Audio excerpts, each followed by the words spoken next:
but if there is anyone who has any statements that they would like to make from the commission members, this is the time to do so. Okay, hearing none. If I could get a motion to adopt the meeting minutes of April 20th, 2022. Okay. Second.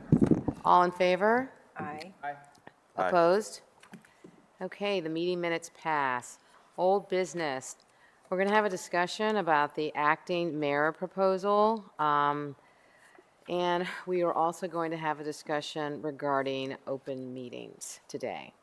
So let's begin with the acting mayor proposal. I believe that everyone received a revised document when they entered today that we received from the mayor's office as far as what they would like us to consider to recommend moving forward to City Council for consideration to be put on the November ballot. So, John, if you could go through these points, and the section is in section 60. I believe everyone has this sheet or was given this sheet as they enter today. Okay. Sure, and thank you again. And so the amended draft language that I handed out today has a few alterations to section 60, and would actually create new section 62-1 dealing or defining the mayor's cabinet, which I believe in an earlier draft was under section 60 to do so, and then a minor and then a word change or two in the following sections 64 and 64-1. An earlier draft of this also made an amendment to section 64-2, permanent inability to discharge the duties of the mayor. That was removed from this latest copy. So what you see is the latest, but I wanted to let our liaison for the mayor's office, Christina Ratliff, comment on these as well as Laura. So. Okay, great. Can you hear me okay? Do they have this draft here? Yes. Okay. Yes, I altered the formatting a bit, so it was an underlined strike through. Okay, excellent. So the first edit we have is under 60, and that's where we just have expanded the mayor's ability to add members, including executive members and members of cabinet, to be appointed acting mayor. And executive staff will be defined by civil service and job classifications. Director DeLong can speak to that too if there's questions. 62-1 just defines what the mayor's cabinet is. Section 64, there's just a small word change there. We have added member of cabinet that can be designated as acting mayor. And again, member, the cabinet is defined in 62-1. So I'll pause there. We also removed some language under section 64 that was related to council president. Since that was removed, it was no longer applicable, so we just struck that language there. I just have a question, and it's just really from a definition standpoint. When you're talking about executive staff, is that executive staff in the mayor's office? And what positions would that encompass? Yes, great question. So that will be defined with civil service and job classification. So that would be related to chief of staff and deputy chiefs of staff.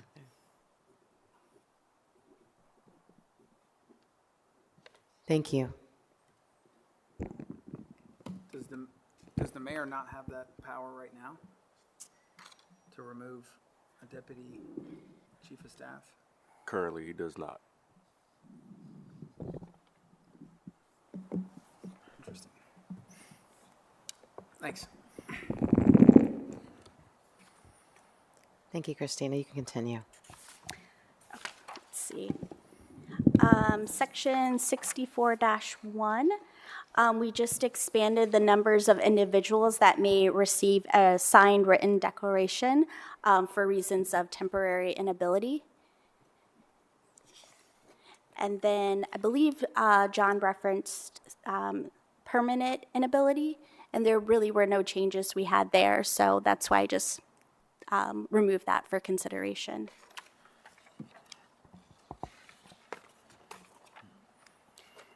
So these are some of the changes that we made based on feedback. We've been talking with the city's attorney's office, and so we still have some refined language we would like to present to the commission, but we just wanted to open it up for discussion and answer any questions today. So I have a question, particularly around the temporary inability. We're talking about either the mayor's cabinet or the president of council. How will that decision be made?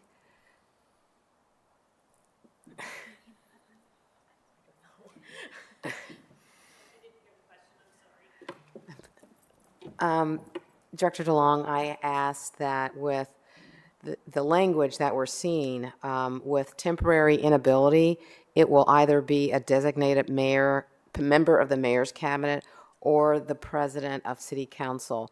And my question is, how will that be determined? If it will be a cabinet member or city council president?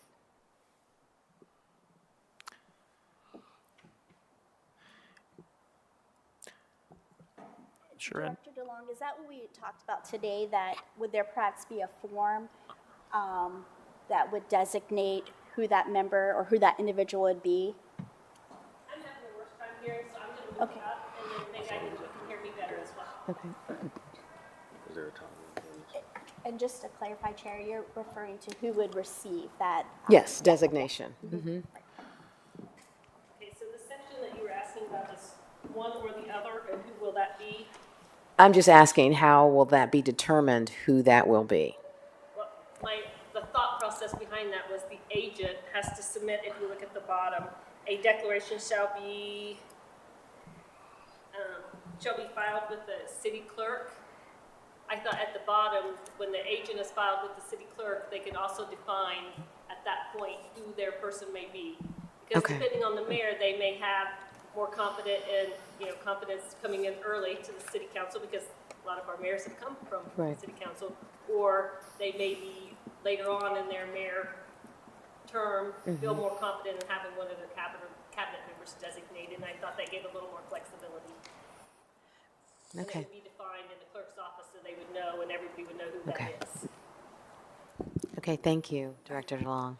Chair Bart, oh, go ahead, Jason. No. Just to make one clarification, if the council president is designated as acting mayor, the council president then has to relinquish their power as council president. So that is something to take into consideration when these things are taking place. That was going to be my question. How is that going to work? So thank you.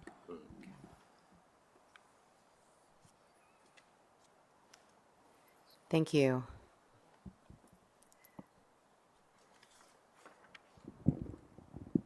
So do we have any questions or by any of the committee members regarding the language shift amended from the last time we reviewed this, as well as looking at each of the sections and the changes that are being recommended to be made? Chair Bartley, I have one question. Jason, Director Jenkins, you shared that the president of council would have to relinquish the chair. Do we need to put that in here, or is that just understood that that's what would happen? So it should be defined in, what is that, section 64? It's in here somewhere? 64.5, after, when they assume that role, they have to relinquish the power of council president. So it's just currently documentation that we don't have? Yes. Okay. It's currently there. Okay. 65, I think it's section 65 is permanent inability? Okay. If I could just clarify, I'm sorry. I think that there's a miscommunication. So 64-1 is temporary inability. Under the temporary inability provision, it actually specifically states that the individual who is assigned that temporary role does not relinquish their duties. If, however, under 60, is it 5? Yeah. The permanent disability or permanent inability, then they would. So there is a distinction already existing in the charter. Okay. So then my question is, why would there be a difference? Why wouldn't they, if they're going to do it on a temporary stand, because they're serving, it's not a balance? And that's in the existing charter, and so we'd have to go back to how the original charter modifications may have come about. That's not a change being occasioned by this particular request, that's how it exists right now. I'd have to go back and see what the thought process was from that prior charter amendment. I guess I'm just looking at how do you keep it clean? And if we're looking at bringing charter recommendations and amendments to the forefront, I would rather have something be consistent and parallel, even if it is temporary or permanent, when it comes to council president. Because I think you still want to keep a balance, even if it's like for a day, that you want to keep that balance as far as between the legislative and the administrative. Yes. On this piece of, on the document you received, the reason I got a little confused too, is it also, it crossed out president of city council on one hand, and then it added it back in. I was looking at it initially as it just be crossed out.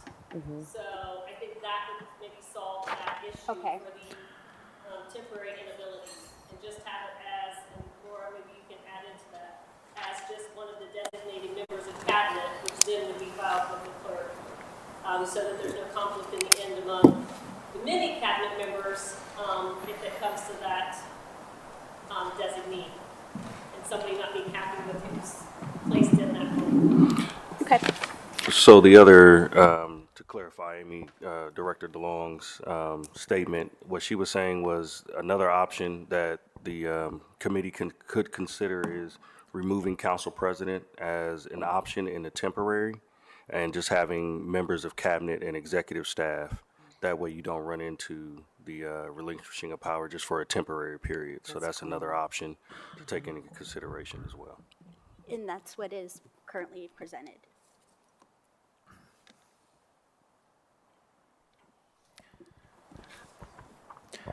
Okay, so So just to be clear real quick, that the, taking that into account, that the proposed language in 64-1, temporary inability, would read, the added language of the designated member of the mayor's cabinet, and then leave off the addition of or president of city council, since we've already struck it from the previous section, and then ended at cabinet, Yes. correct? Yes. Okay. Yeah. So we would strike that through. Yeah, sorry about that. No, not at all.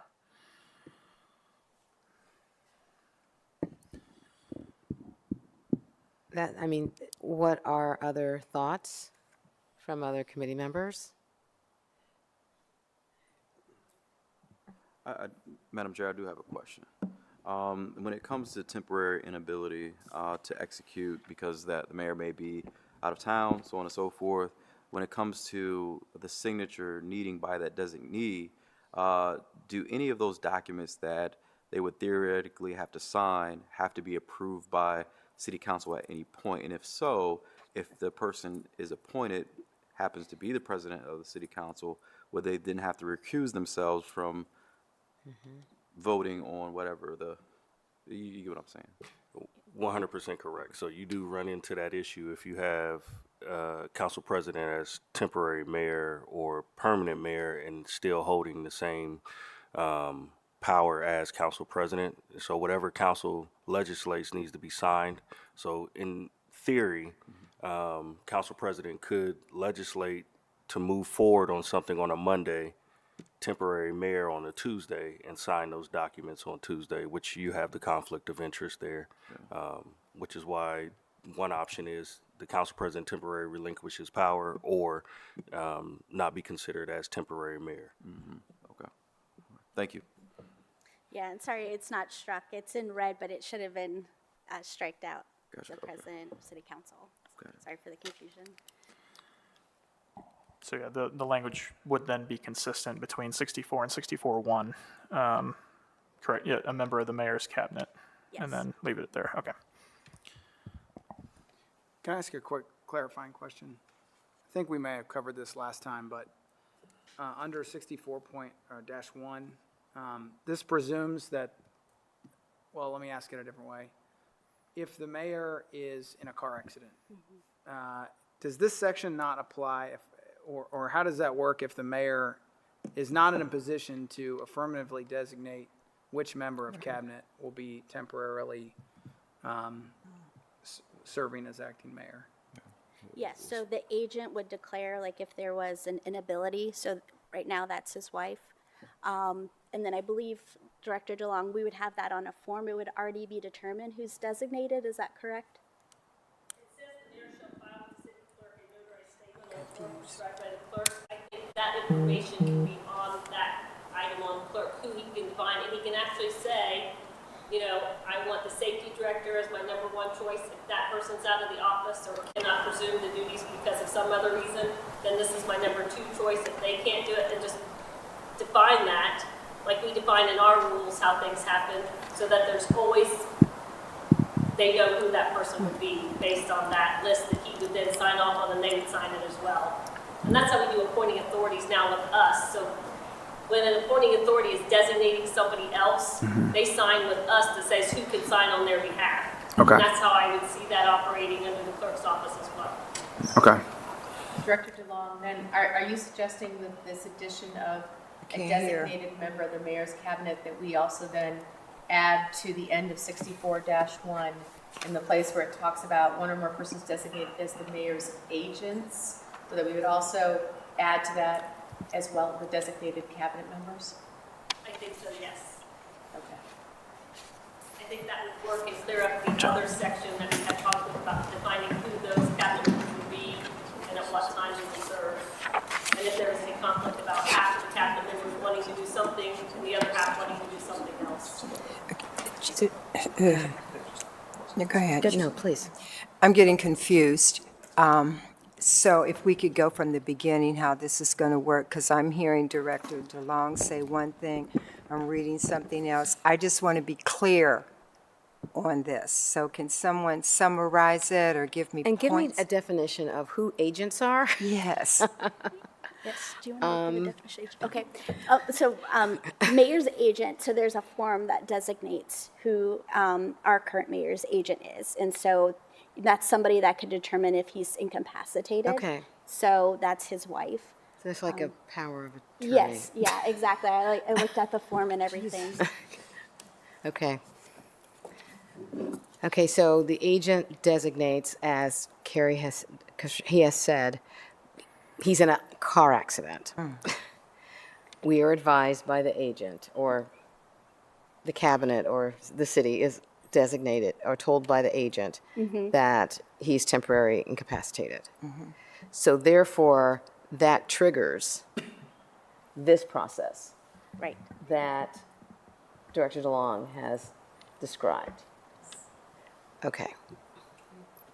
And so I think we would need the addition of the language we just talked about, to make that all the way, wrap that all the way through. The difference being because currently it's specifically spelled out in the charter who those people could be. Right. And now we're saying that somebody from the cabinet, and then to your point, we need to have a way of determining who from the cabinet. Right. So when we add that sentence to the end, that there would be a form for the designation as well. So Right. when the agent comes and says, time to trigger the designation, we know. Right. who would be Exactly.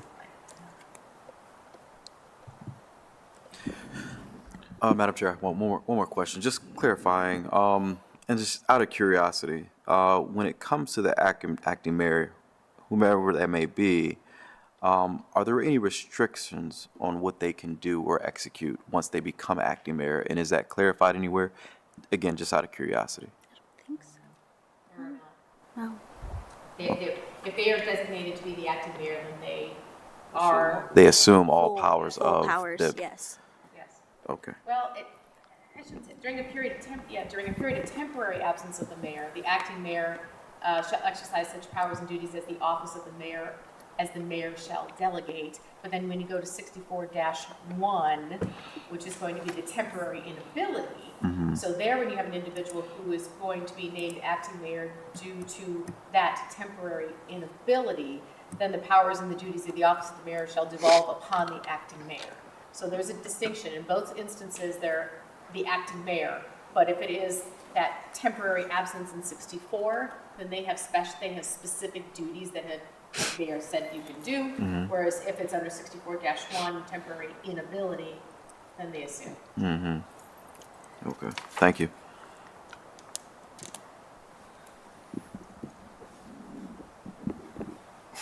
One other follow-up question. Is there a scenario where the mayor's agent could designate him or herself as the acting mayor? No, No. Okay. because it has to be someone, I don't think so. I mean, right, Laura? The only way that could occur is if the mayor designated a member of that person's cabinet as their agent, and then also designated that cabinet member as the designated candidate. So there's nothing here. I think the problem with that would come in the language at the beginning of temporary inability. So the problem is that the problem is practically speaking, somebody could try to do that, but structurally speaking, it wouldn't fit with the charter, because the very first sentence says, the mayor or the mayor's agent shall transmit to the designated member. So that implies that there is a sending from one person to another person, which would make, the argument would then be that if you're giving it from one person to another, that they can't be the same person. Okay? So you could try to do that, but then structurally you wouldn't fall within the charter, so they would probably then come to the city attorney's office and they'd say, hey, it looks like you can't be the same person.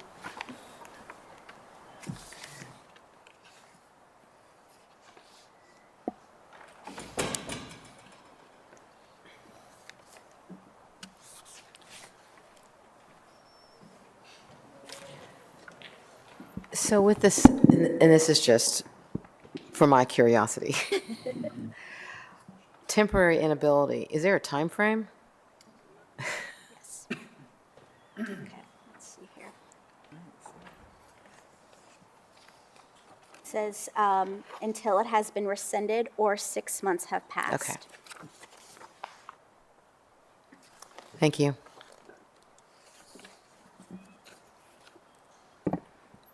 Is that right, Laura? Yeah, yeah, Okay. yeah, or vacated. Commission members have any questions?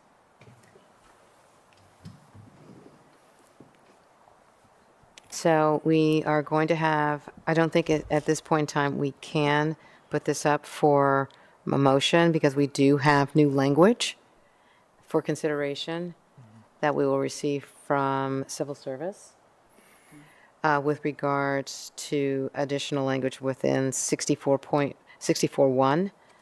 So what I'd like to do is just table this to the next time and bring it up for consideration again. Are Okay. we in agreement, or are there any questions? I'm good.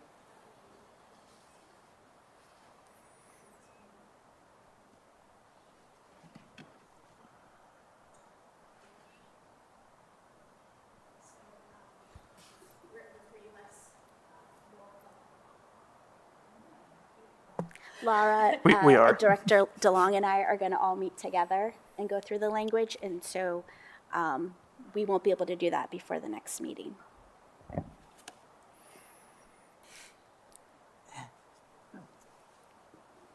Okay. Laura's going on vacation, so. I'm leaving for England on Monday. Okay.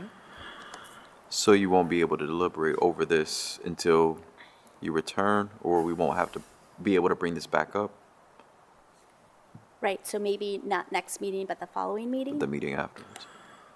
So we'd be looking at June the 1st. Okay.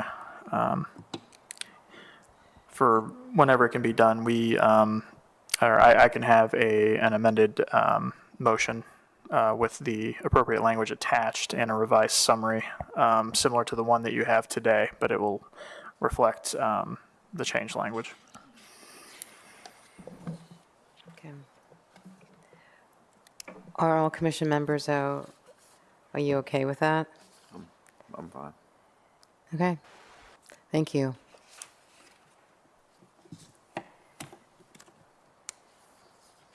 Okay, next discussion, open meetings.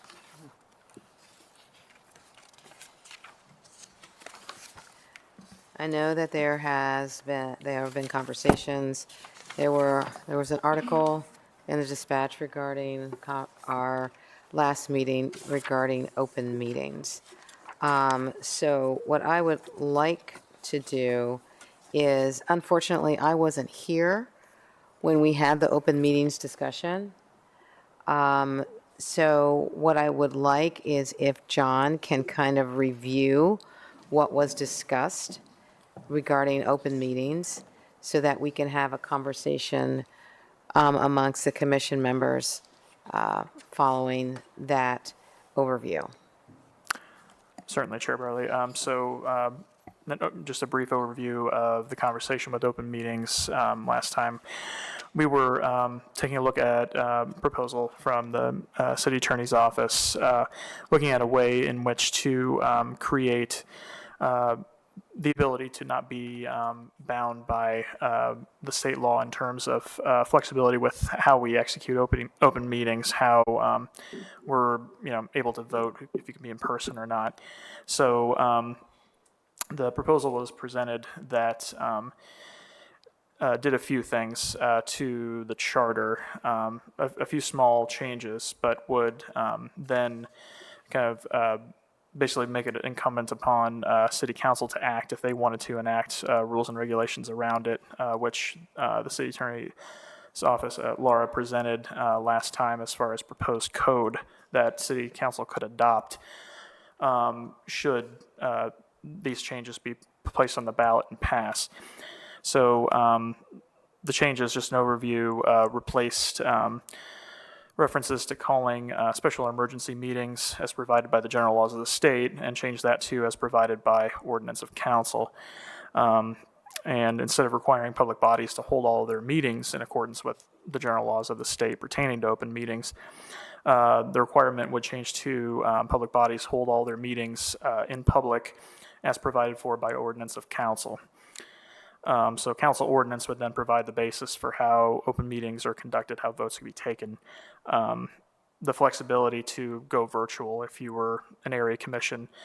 I believe at least right now, the Mideast Area Commission was an example I'd heard about that are taking advantage of a hybrid format right now, as long as they have that flexibility under the state law, which will expire this summer. So the flexibility would then be able to be built into the charter and expounded upon in code.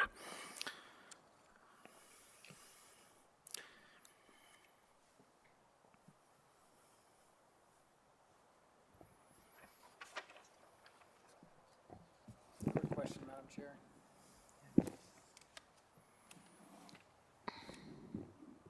So, explain to me again the reason why we're leaving it to the discretion of council to put in essentially what it is we're trying to address, which is the ability for public meetings to be done virtually. I think that's where it's sort of not adding up to me. If we want to address this issue of using technology to have public meetings, like it would be helpful to just be more explicit about that, if possible. Understood. So when we started this review of the charter way back in the very first meeting, Sorry.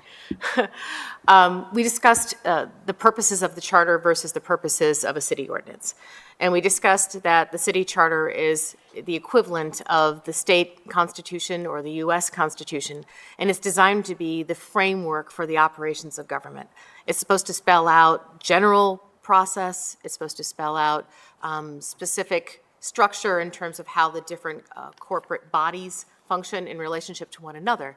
but that the actual purpose of ordinances of council are to be for the specifics to fill in that framework. And so one of the concerns that came about, and that was, it wasn't caused by the COVID pandemic, but the COVID pandemic caused us to see the problem that already existed, is that when you place something into the city charter, that is the kind of thing that is capable of evolution in terms of the technology, or in terms of process, or in terms of standards, and you place it into a charter rather than placing it into an ordinance, then you lack the ability to actually respond to and appropriately adapt to circumstances that are occurring right here and now.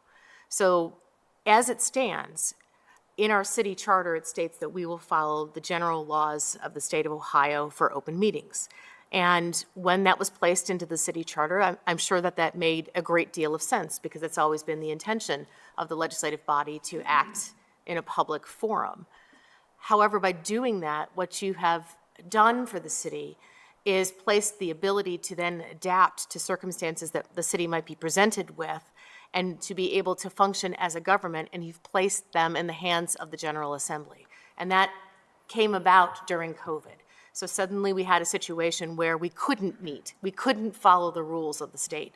We were prohibited from doing so because of the pandemic. And as a result of that, the city couldn't have any of its public bodies meet legally and conduct city business. And we were dependent upon the General Assembly making a decision about allowing us to be released from that obligation by changing state law.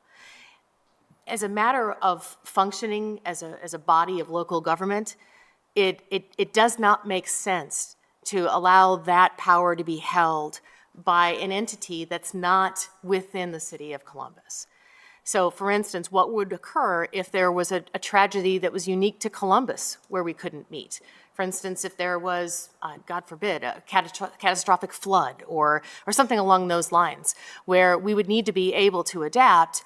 If we have it in our charter that we're going to continue to follow state law regardless, that makes it very difficult for the city to do what the city needs to do to adapt and move forward. Secondly, let's just talk about things that are not emergency situations or surprising situations.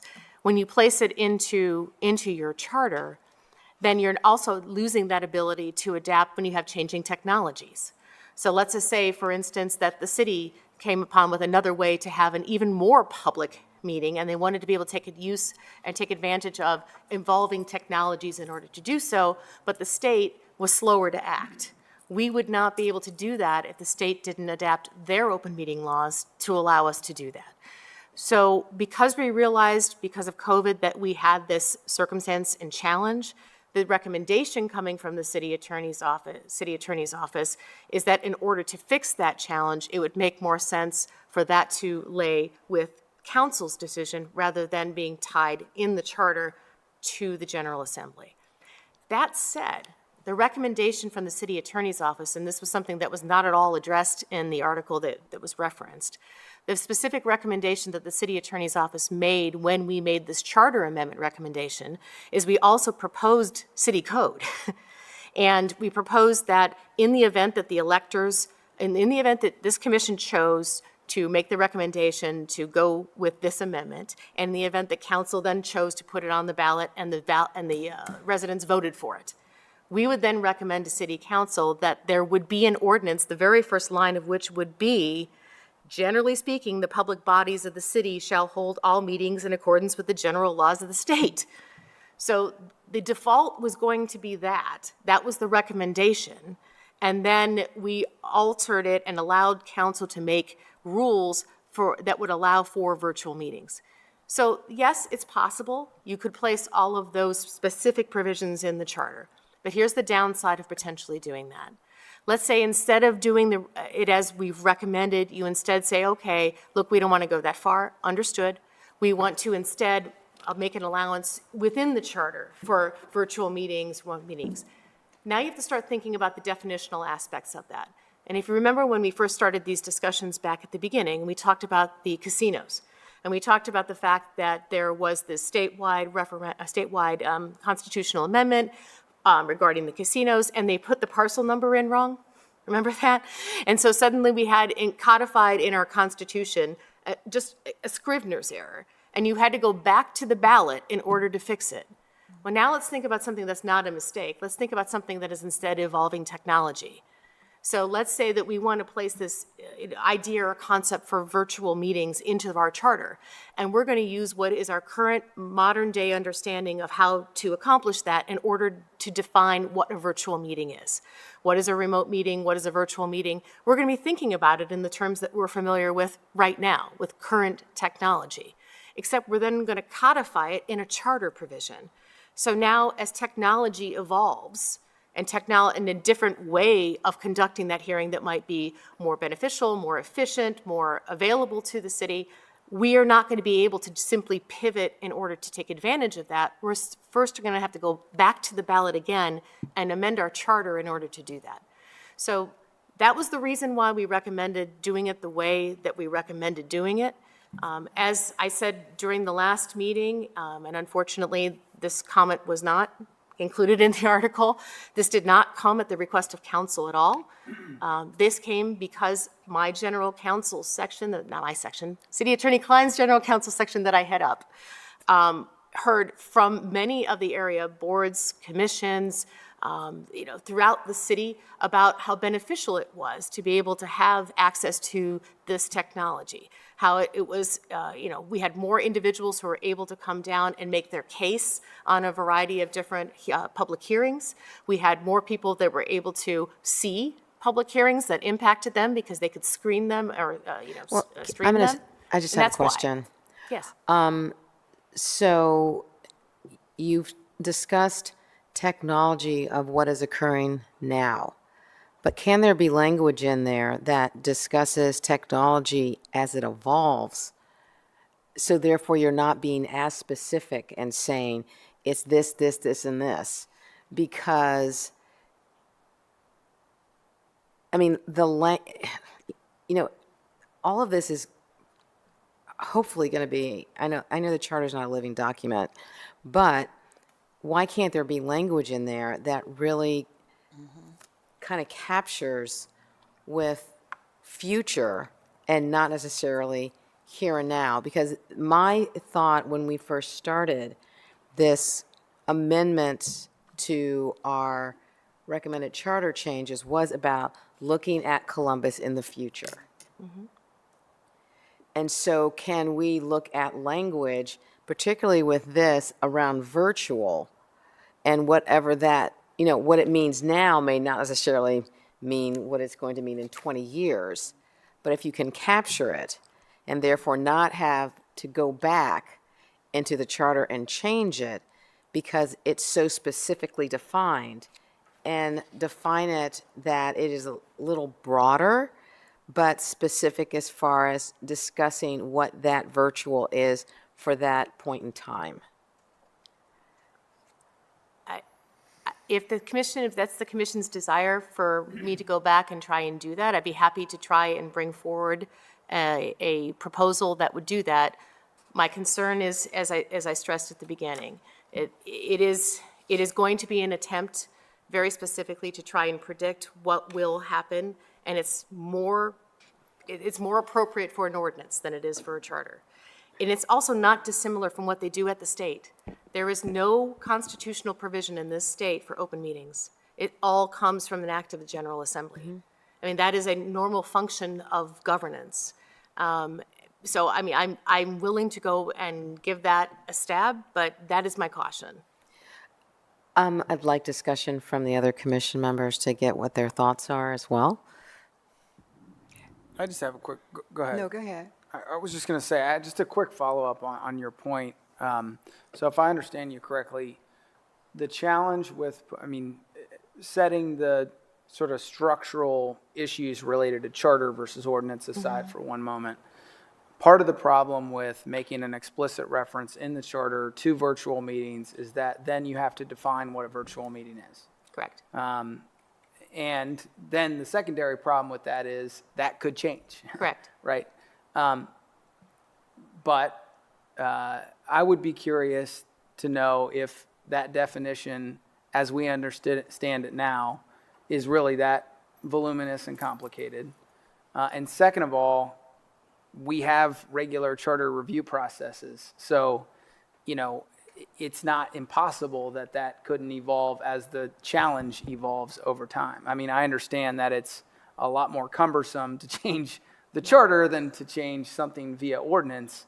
But, my concern is that if it is not well defined and we go to the public and there is a healthy degree of skepticism about what that definition could be and what the council may or may not do as it relates to the meeting process, then we end up back to where we are today, which is no inability to adapt to the current challenge, which is how do we meet virtually if, let's say, God forbid, the pandemic rears up again in a year from now and we have to go back to where we are. So I guess I'm sort of telling you kind of also where I'm at on it, but I would like to see, really if the definition for virtual meeting, if it's 10 paragraphs long, that may change my mind dramatically. If it's 2 sentences, then I might be okay suggesting that it be in the charter. That's just my personal opinion.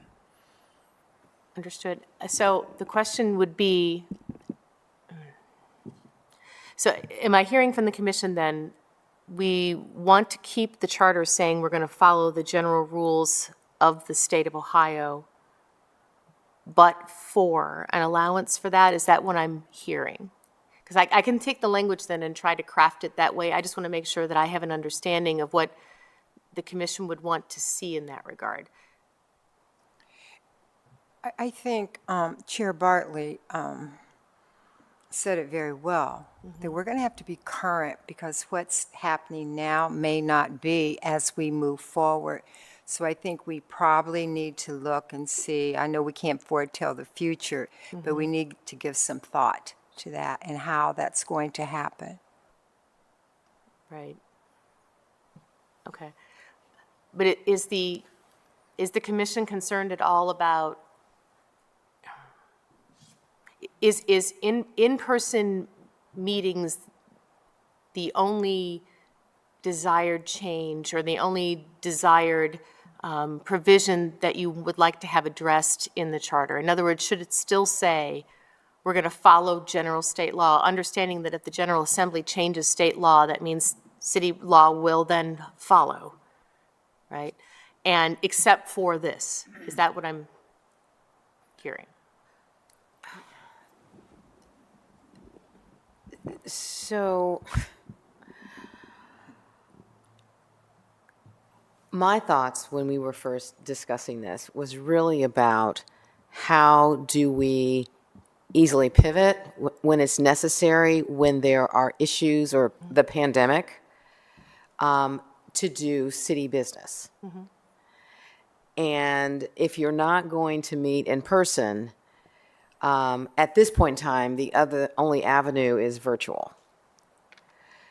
So, with us following state law, let's say, it is a but for.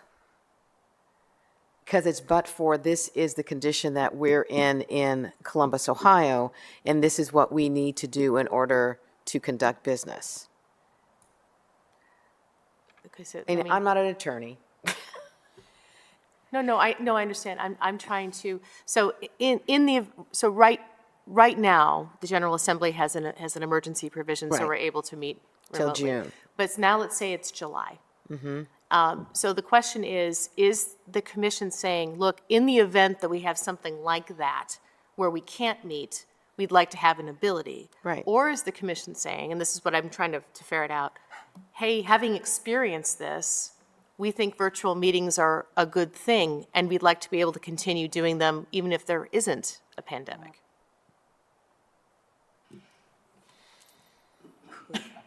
Well, I don't think we just need to, I think, I don't want to do virtual for the rest of my life. I think we need to have the community engaged. I think if we don't do that, it's not good. It's not good government, in my opinion.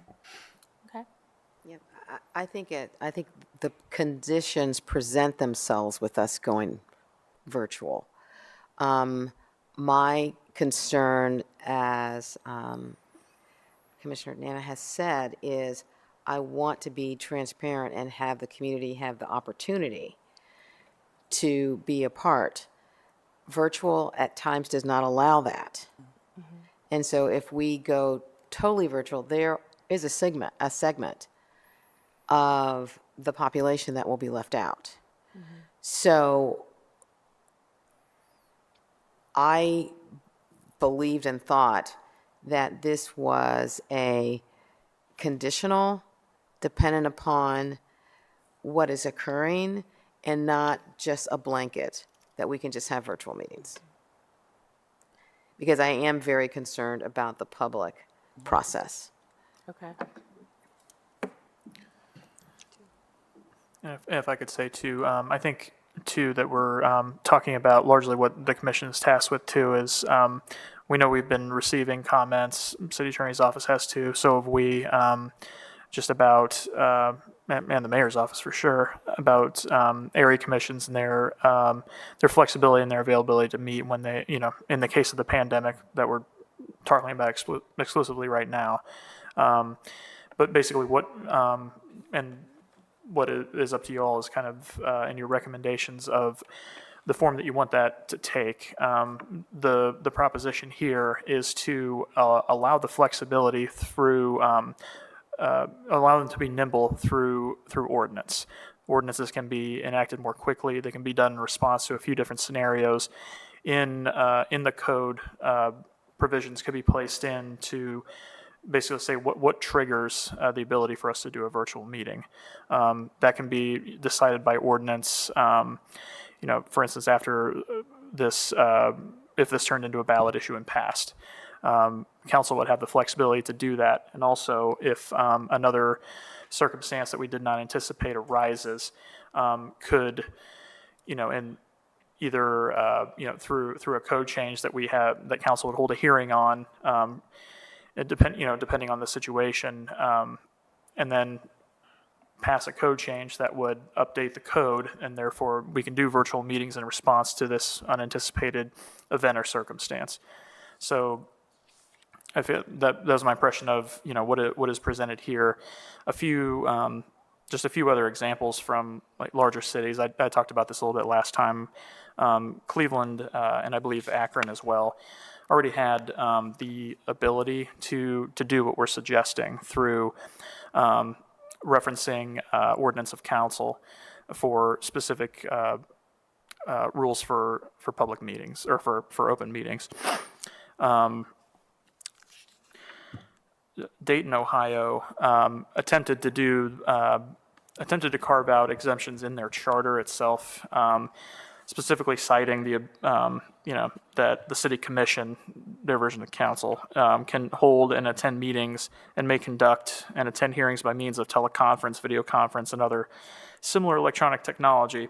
But they also put in the provision that it's pursuant to conditions established by ordinance. So they also leave that to ordinance of the commission in their code. And Toledo, Ohio, right now is in a similar situation to us. They leave themselves subject to the general laws of the state. So I think part of it we could look at too is is an issue of how easy is it to change these rules, and if that's an issue, I mean that's worth discussion. By ordinance, it could be relatively easy, yet still a very public process with elected officials to hold accountable. With a charter, it's by vote of the whole city and much more difficult to get on. So you bring up area commissions, and all the area commissions are very different in their sophistication. So if the city prefers to allow the commissions to be able to operate virtually, is the city going to provide those computers or whatever the type of technology that is used by each of the commission members, because they're not all on the same level? So it's my understanding that when that occurred during COVID, that there were funds made available to each of the area commissions in order to allow them to have access to computers. And because of the pandemic, they had to evolve in order to do Okay, that. so then that gets me to connectivity. It's one thing to have the computer, but is there connectivity within that neighborhood? And I'm not trying to get into a lot of depth, but I'm just trying to look at what is an even playing field, because when you look at the recommendations that come forward from the area commissions to city council for consideration, they're their own little mini city hall. And so in order for everyone to have a voice, particularly the public that is interested in what may be coming up with a zoning, a variance, any type of change, I just want it to be an opportunity for everyone to participate. Absolutely. And I think that can go both ways depending on virtual. I mean, you raise excellent points. The counter side to that is that there is greater ability to attend a meeting when you don't have to physically come down in order to do that. Oh, I agree. Yeah. And we had people who have been ill who have still been able to participate because of remote connectivity, and that would be all gone. So the thing here, it's not saying that if we do this, it's going to order that everything be virtual. It's simply allowing for that to happen. And the specific provision, and that would be up to council, could be that it could be left to the bylaws of the given area commission and what they are capable of doing. Although I do know that there have been times in the past where they've had a difficult time obtaining quorum. That's a lot easier to do when you have the option of doing a hybrid meeting. So that is something for them to consider, that they would be able to consider, and right now, they once we hit July 1, they won't be able to consider. So, could it not be, all we're really thinking about at this stage is whether or not we give council, Right. we expand the charter and give council that authority to make these Right. policy decisions, right? That's the recommendation that we have made, but I think the second thing that's been brought up today is whether or not we could make the change in the charter itself, if that's desirable. Yeah, I think where my I guess question is, what is before us now is really a charter change that would say council defines what the public meeting process looks like. That is correct. What I would like to see, and this is just one commission member here, so would need, everybody else's input, is I think a midpoint between that, which is to say that follow state law as it relates to public meeting, with the exception of a virtual option to be determined by council So, through ordinance. and let me just to make sure I understand what you're saying, is when I made the recommendations for the proposed ordinance itself, what I said was that it essentially said that. The first line was follow state open meetings laws. The second one was all meetings of any public body are declared to be public meetings open to the public at all times. And then I proposed, and this doesn't have to be the language, but each public body shall determine the method by which its meetings or hearings are open to the public. I'm not saying that specific language, but that kind of idea, where there'd be the first statement, the affirmative statement, we're following open meetings laws. But secondly, instead of maybe each public body, it would be council shall determine the method by which the meetings are open to the public. The distinction there would be, just make clear why I'm drawing it out this way. If you're saying I'm following the open meetings laws and we're just talking about the manner, that's only one aspect of the open meetings laws. That would then not touch upon notice or meeting minutes. All of those would still be in place and not be touched at all. It would only touch upon the ability to make rules regarding basically the in-person requirement. I think that's right, if I may. I think that sounds right. I think the method still seems a lot less specific than a reference to virtual meetings. And I think about like a teleconference. There's a conference call. Could you do a meeting by conference call? Could the council say, hey, we're just going to do a quick conference call? That's different to me than, a virtual meeting as we have come to know it at this moment in time. Right. And I think part of the reason I think it is important to be maybe a little bit more specific is because I think that there's going to be skepticism about changes to public meetings that could that could make it difficult for us to move forward on this issue in a constructive way, if that makes sense. So similar to then what the General Assembly did with the emergency language, saying that, giving like general criteria, like, so there must, I have to think about it, but I get what you're saying, that you would want to see more specific kind of requirements about what that could be. I think so. Yeah, I think so. I think having it too broad and less specific, would be problematic in this case. And I think to the extent that we can define it a little bit further and give council the ability through the charter to expand beyond what state law allows would be preferred. And that's just me, but so. If I can speak to Chair Bartley in regards to some of the things that we ran into. I don't even want to call them concerns or issues, but things to consider. When we did move to a full tech-based meeting system, there was a training aspect that needed to take place for many of our area commissioners who have not used this technology before. Logging on, having the technology in their homes, as well as some of our residents who did not have. So we provided technical assistance, but then also hotspots for Wi-Fi and other opportunities for our seniors, as well as some of our younger area commissioners who have not had to deal with that technology before. But having something that is conditional, I think, is something that we would like to have some flexibility on, which is why we're having this discussion. But something that is permanent is going to be a challenge for the city, because then you have to upgrade that software as new software comes out. And that's just a burden that the city has not booked into our budget, unless the auditor, deputy auditor, wants to tell us something different. And again, there's no obligation to do virtual in here, just, Right. it's an allowance. That was helpful. So thank you.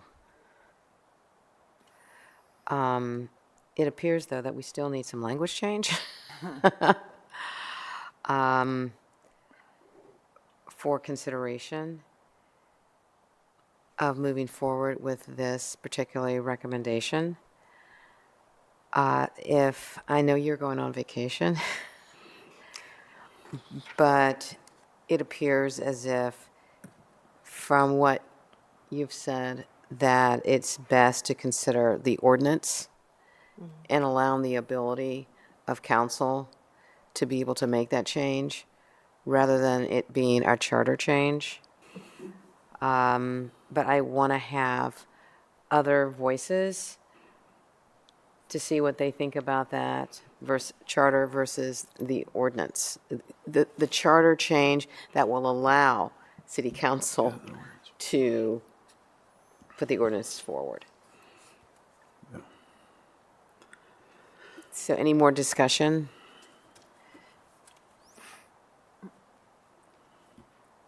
If I may. So I understand there's a public hearing next week, which I will not be attending. And just to be, I am going on vacation, but my father-in-law is ill. So I'm, You don't have to explain. say that publicly, but Okay. that is where I'm going. But City Attorney Klein has indicated to me that he is going to be coming to the public hearing. So if we want to be able to solicit additional feedback in terms of then informing what the language will be, he has indicated that, assuming nothing else happens between now and Tuesday, that he would be here. And so that when I then return, we can talk about language that comes from the hearing, from the public input. So I guess my question is, even though these two issues, we did not make a motion to recommend moving forward, but however, can we present recommended language at the public hearing? Because I would like to have people to have something to be able to react to. It may not be what we're moving forward and asking council to consider, but just to get feedback on where we are thus far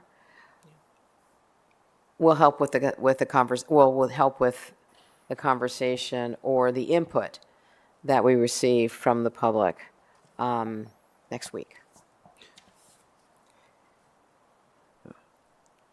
I have some questions though. That's fine. Just to make sure that I'm on the same page, because there's been a lot of discussions, right, and a lot of back and forth as it relates to how we want to move forward on the recommended amendment. So we're stating that we are in support or proponents of not actually placing this in the charter, but allowing the or giving the power and influence to the city council to vote on an ordinance that would allow for virtual meetings. So it would be in the charter that city council would be able to put an ordinance forward in order to go virtual. Is that what we're saying? That's what I'm the- asking. No, no, no, Oh, no. that's, oh, yeah. Okay, so that's what you're asking.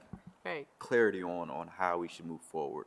And that's what I got out of that. That's out of this discussion, is that that's the direction that we would like to go into, to, in the charter, allow the city council to have the ability to conduct virtual meetings by ordinance as opposed to. That is the recommendation for consideration at this point for the commission. Now, there are varying opinions of that. Charter changes happen every 10 years, and be able to change it to accommodate according to what is occurring at that time. Or looking at just having the charter recommendation be allow city council being able to pass ordinances that would allow for virtual meetings. Now, is there, Madam Chair, is there a triggering mechanism that would cause or allow city council to make that decision or vote on that type of matter? So if it's, again, the reason why I'm asking is because I'm not necessarily a proponent of having virtual meetings for convenience over necessity. I prefer them to be due to necessity as opposed to convenience. But it was wondering, if we are to move forward in that direction, would there be triggering factors that would allow city council to, you know, whether it's an emergency or what have you, do we outline that within the charter as it relates to what else? I think you where make would a they be good allowed to do point. that? And Jason, if you could let us know when they were thinking about this, was it something that they wanted, let's say, the area commissioners to be able to do on a consistent basis? Or were there terms or criteria? So we have, I think, 18 area commissions, so it varied.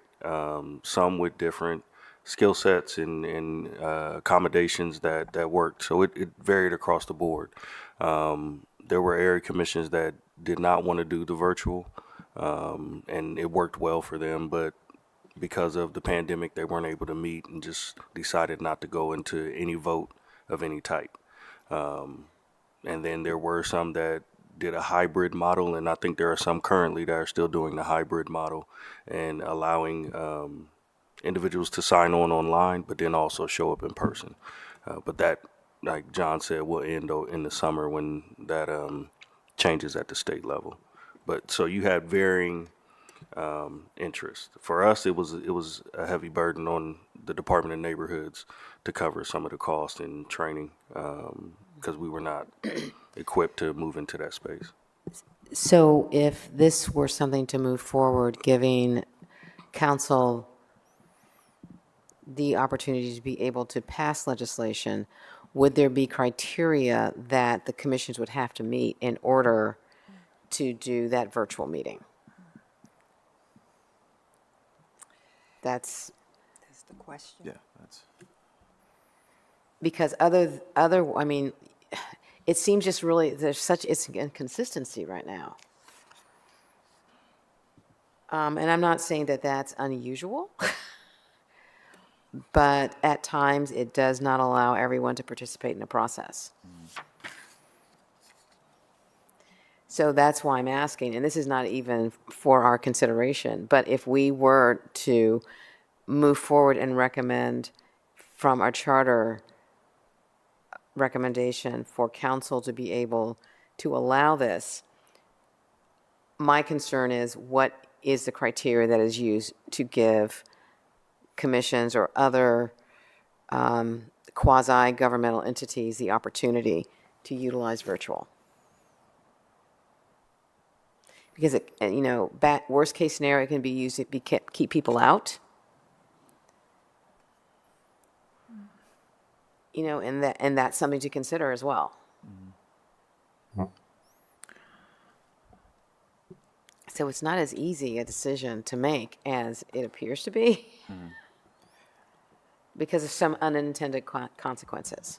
Yeah, and that's kind of the space that I was going into, and I didn't really want to get into that because there may be opponents of this at a much higher level of government that if this were to go through just kind of in the space that we're thinking, then there may be a law imposing this entire the virtual media in their entirety when we didn't have to go into that space. And I'm talking about folks at the state legislature that may actually not be fans of virtual meetings, and they may actually enact a law that will prohibit this completely. And that was a route that we just didn't have to go down. If there were specific line items put in place, or like consistency, like you stated, if there was something to trigger the allowance of virtual meetings, then I would be more comfortable with that, to be honest with you. So, if, considering the proposition as presented now, as far as what it would do explicitly to charter language, something like a trigger or anything else would then be incumbent upon council to set up and determine if or at all if they do that. As the proposal is now, it would be incumbent upon council to determine that. Council will make the determinations on what those triggering factors are. If the proposal as stands now would go into effect, yes. Gotcha. But Laura, if I could ask what specifically the impact would be of the charter change that is proposed under this, under Section 240, open meetings. When we add, or when we subtract language right now that's saying, as currently reads, the public bodies of the city shall hold all meetings in accordance with general laws of the state pertaining to open meetings. If we change that to what is suggested, in public as provided for by ordinance of council, could you describe what the effect of saying in public does for us? Yes, so it maintains the idea and the concept that the meeting shall be a public meeting, by which we mean that the public has the ability to attend that meeting, to participate in that meeting, and have notice of that meeting. Those are the generalized concepts of something being a public meeting. What it would give the council the flexibility to do is to define how those things are provided to the public. So that would be the means by which that meeting is brought to the public, their manner of participation. And that would then, of course, allow for virtual as well. But it does definitely say, we're not telling council, hey, you can do any meeting anytime, anywhere you want. It very much states that they are still to be public meetings.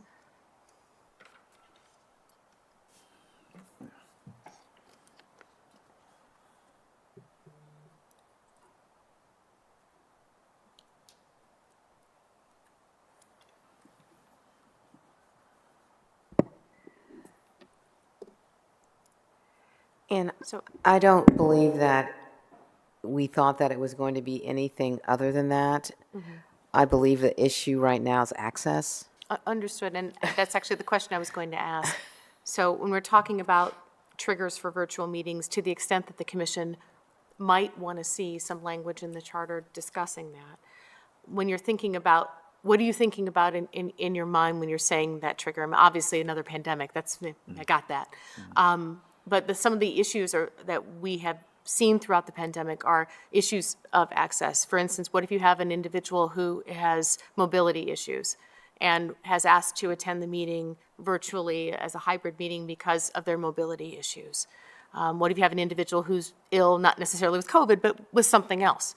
and they are recuperating, and they want to be able to attend a meeting virtually because of those. So what would be the kinds of things that the commission would be thinking would be in that bucket of potential triggers, so that when I'm thinking about language to come back to you with, I have an understanding of how far, is it truly just an emergency, or are there other things? It appears it's more than just an emergency. That's what I'm understanding. It has been something, it appears, from what I'm hearing, that has been probably very successful with having commission meetings where people are able to attend and able particularly to have quorum in order to have the meeting move forward. So it's, again, it is, what are those triggers that allow, or is it about someone, what are the triggers? Because it shouldn't be all of them. It's a public meeting where people should be able to come and be able to state in person. Now, because of where we are at this point in time, their approval or objection to whatever is coming forward in their neighborhood or community. And so just to be able to protect that, I think is very important. Giving council the opportunity to have ordinances that allow virtual, but it shouldn't just be an across the board. Because I feel, I'm not saying that there is malicious intent, but it's a consideration you have to think about. Particularly as you're looking at a lot that's happening with revitalization and development in Columbus. And you want the opportunity for the residents and the community to participate in those discussions. So I don't have a problem with, personally, the ordinance moving, giving them the opportunity to create ordinances. I am just concerned about what the triggers are that allow it.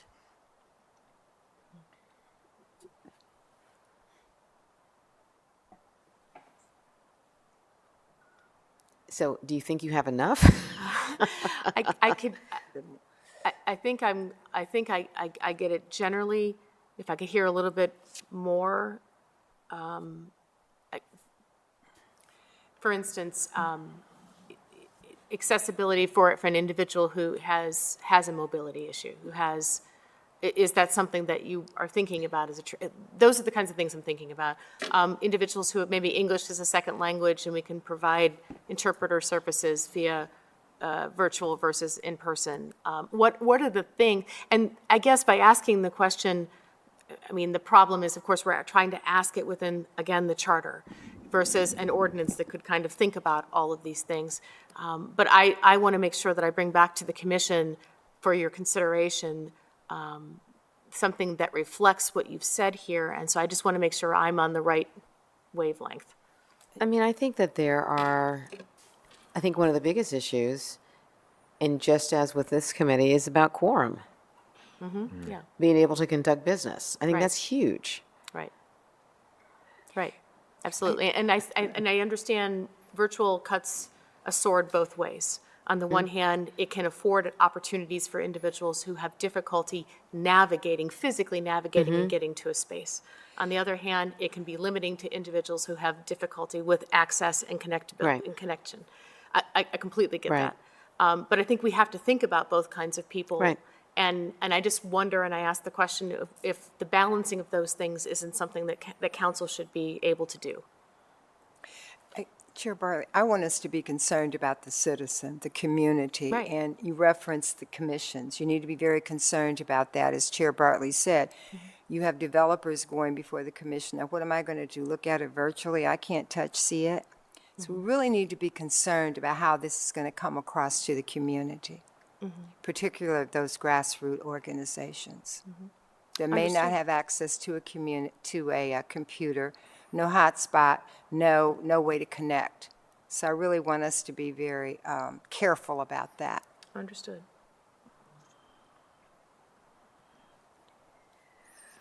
Well, Laura, what I'd like to suggest, if there are no other comments from commission members, if you could just kind of even work with and see what are some of the conditions that would trigger, and I know that it would be council that would make these considerations as far as the ordinance moving forward, but I believe that it is best at this point in time to bring those issues up. Because it's about people having the opportunity to have their say in a Absolutely. public forum. I think we're all trying to get to the Right, same. I just don't know how to get there. Right. I don't know what the language is right now. I mean, we may get to the point with Carrie has said that maybe it is something that we say it should be a charter change. I don't know.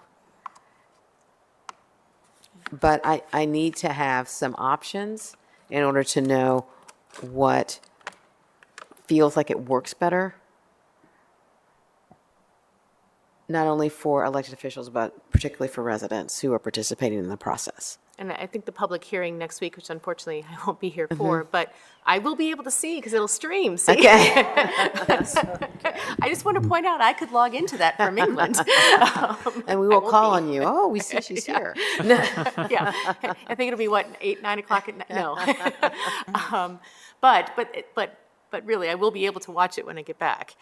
So do I think to the extent that there might be individuals who come down, and I hope we do get robust conversation about that during the public hearing, because of all the things that this commission is considering, all of them impact the public, but this might have the most direct impact on their interaction with government, so I do hope we hear something. And if you could communicate this information, particularly to City Attorney Klein. will. So that when he's here, he'll be prepared for maybe questions that he may get from the public. Understood. He's aware. And will be more. I have a question. Just from an operation standpoint, after, is it July 1st is when the open meetings or virtual allowance stops? Will the city continue to conduct meetings virtually, even afterwards? Maybe not voting or so on and so forth, but with respect to the citizens being able to listen in, interact, ask questions, testify, whatever it may be, will they still be given the opportunity to do so virtually? They won't be able to do the testimony aspects. And is that because of Yes. public meetings? Yes, yes. I mean, a lot of the, without going through all of the specifics of it, if you're going to have an open meeting that's open to the public that everyone can observe and participate in, that is the fullness of the meeting. So it's one thing maybe if you're just broadcasting information, or if maybe if it's a speaker who's speaking at council, but if you're actually having a hearing where there's going to be testimony and there's going to be a decision made by a quasi-judicial body, which a lot of like council variances, BZA, Graphics Commission, those kinds of things, once the emergency is up, those will need to be all in person again. Okay, so yeah, my initial thought was that it pertained to public officials and the ability to actually vote on matters, but not actually it being open to the public virtually. So folks could still testify or even view the meeting, whether it's a school board meeting or a city council, whatever it may be. But from a official standpoint or committee member standpoint, or they couldn't vote on matters virtually, but the folks that were there could vote. Folks could still testify, folks could still listen in, so on and so forth, and it would still be considered an open meeting per se. But I didn't know that would stop folks from being able to testify virtually or just interact in any way, shape, or form virtually. Right, because there are, again, without going through all the very specifics of it, because you're talking about a due process hearing there. So there were allowances made because of the pandemic for some of that testimony to occur in a particular way. Now I'm thinking that through. Yeah. So that would become more challenging once you hit once you hit July 1. So I don't think there's any prohibition on the city, and this is a city policy call, to continue to stream meetings or anything. No, that's not a problem. That's just a resource question that I would defer to them. But most of the actual business itself is going to need to be conducted in person, and if you're talking about a due process hearing, absent an emergency, they're probably going to have to participate in person as well. Okay. I did not know that. Okay. And to the streaming aspect, it depends on the access to technology. So in city council, we have the ability to stream, but for BZS and some of our other city bodies, area commissions, if they don't have that technology, they won't be able to stream. And the individuals that are watching or that were watching will not be able to access. Okay. That's different. Okay. Thank you.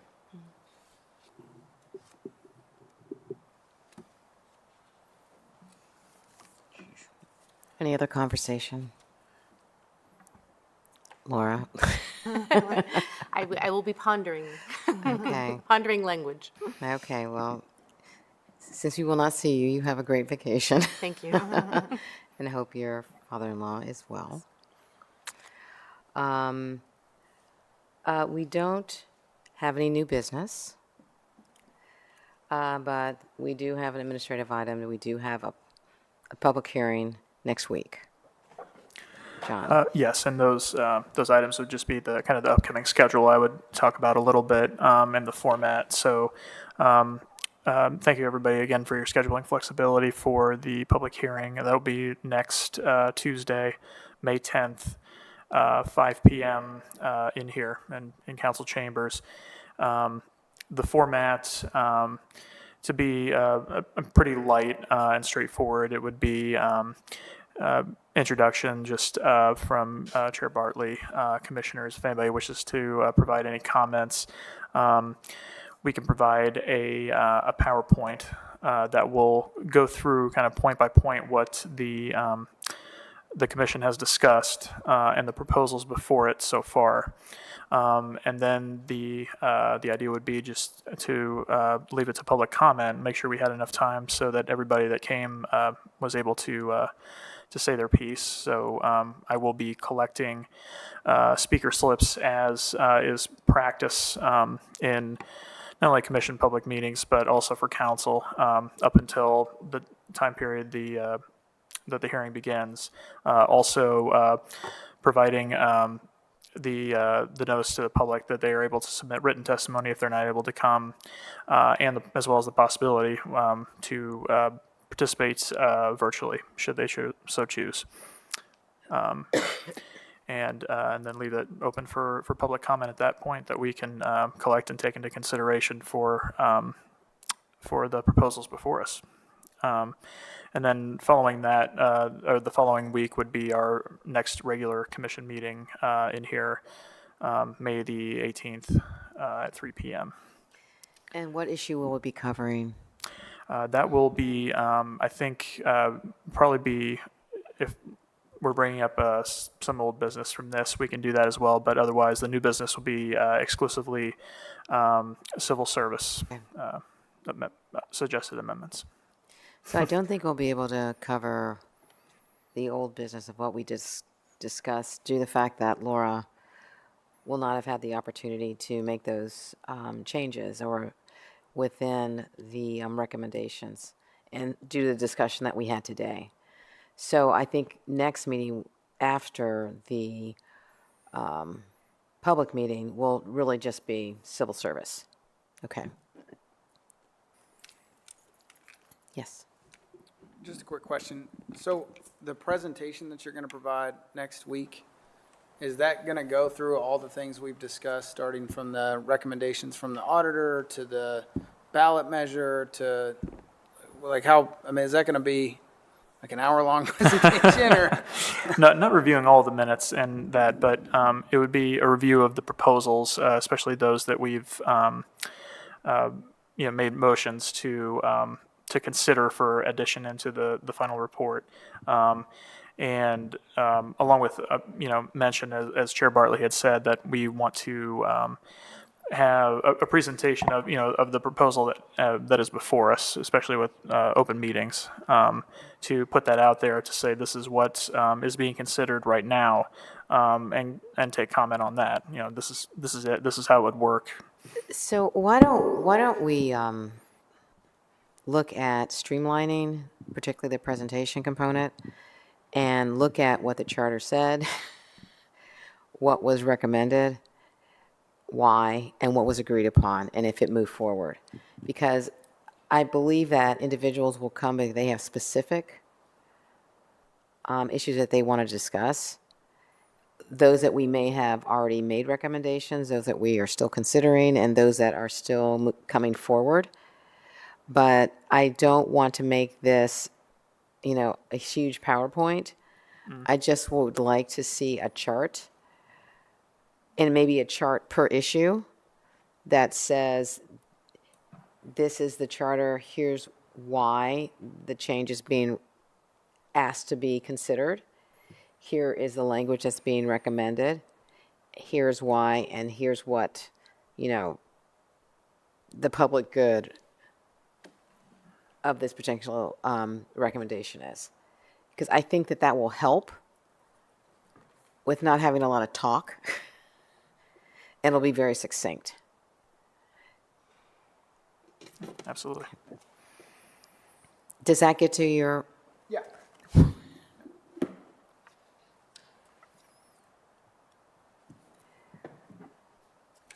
If you could, are there any kind of talking points that we need to have? Is there a process that you use, that the same city council process, as far as people have 3 minutes? What is the logistics of that day? Sure, yes. So as I described, there would be a few different ways that folks could contribute comment, but the in-person method would be here, having a microphone set up at the lectern for folks to come up and speak. And it would be subject to the 3 minutes, similar to how council does it and was approved in the commission's bylaws. And then the commission chair, Bartley, you have the authority to, talk to or call folks up in the order in which they submitted slips, which I will provide you with at the in the front part of the hearing, and then an order in which you may call speakers, which would include possibly mixing in folks virtually had they submitted a desire to speak virtually. So. Yeah, it's similar. Definitely, it's very similar to how we would do it at council. Could get slightly chaotic just with if there are a few virtual participants, but we wanted to provide that opportunity that we're allowed to right now, as exists under current state law. So, but for the other folks, yes, it would be a 3-minute limit to give their comments, and then go through the speakers and anybody who has submitted a slip. Thank you. I'm assuming we do not address questions. Is it just really hearing what individuals have to say and taking that into consideration? It's not a conversational type of opportunity for the public to discuss why. Sure. Typically not, though. If we have folks say their piece, include the comments. A lot of times those comments include questions, which if we have, if I am on staff there and have the answer to, if a representative from the mayor's office, city attorney's office has receives a question from them that they could address following the completion of the comments. At the pleasure of the commission, we could address those then. If it's something that needs a bit of research, or we don't have the question on site, we can make contact with that individual and say and let them know that we can get an answer to that, and to the commissioners should they have similar questions. And if they do have a question that we don't have an answer to, what is the time frame in which we get back to them? Sure. Typically, we would get back to them, within a 24 or 48 hour period if it's something that's relatively easy to find. If it's not, we would contact them in the same period of time, but to let them know that the answer would be forthcoming. So many of the questions that we will have will probably be referring to that particular office or elected official who may be here at that public hearing. Okay. So I need to hear, need to know. Any other questions from commission members? I do have a question, Madam Chair. As it relates to submitting amendments to things that we've already approved, what is that process? Do I just talk to you, or do I bring that up in as new business, as a, whatever proposed amendment that we have, or changed language requests? How does that work? Sure, and I think we had discussed this a little bit, maybe the time before last, just about how that would work internally, and largely that would be up to the commissioners. But I think, Chair Bartley, you had this this answer for that it would, if it was brought up and that it was something, a new addition, that it would be something that could be brought up under new business to reintroduce something that, if it's something that a motion had been made on or proposal that maybe it had not been decided yet, that would be, that we could put that under new business for the purpose of the agenda, and consider it then. Okay. Sure. And just let you know ahead of time, follow up, let you know ahead of time. that Sure, we would yeah. like If, that on the. yeah, and if commissioners had specific language that they wanted to share, maybe along similar time frame for folks, a couple days ahead of time, so that we could review it. Nothing prevents you from bringing it up in the meeting, of course, but it would. Folks would have more time to read it, I guess, if it was ahead of time. But yeah, I would think with the chair's blessing and all the commissioners that we could just bring it up as new business then. All right. Thank you. Thank you. Thank you. Any other comments by commission members? Okay, hearing none, could I get a motion to adjourn? So moved. Second? All in favor? Aye. Okay, again, thank you, and enjoy the rest of your evening.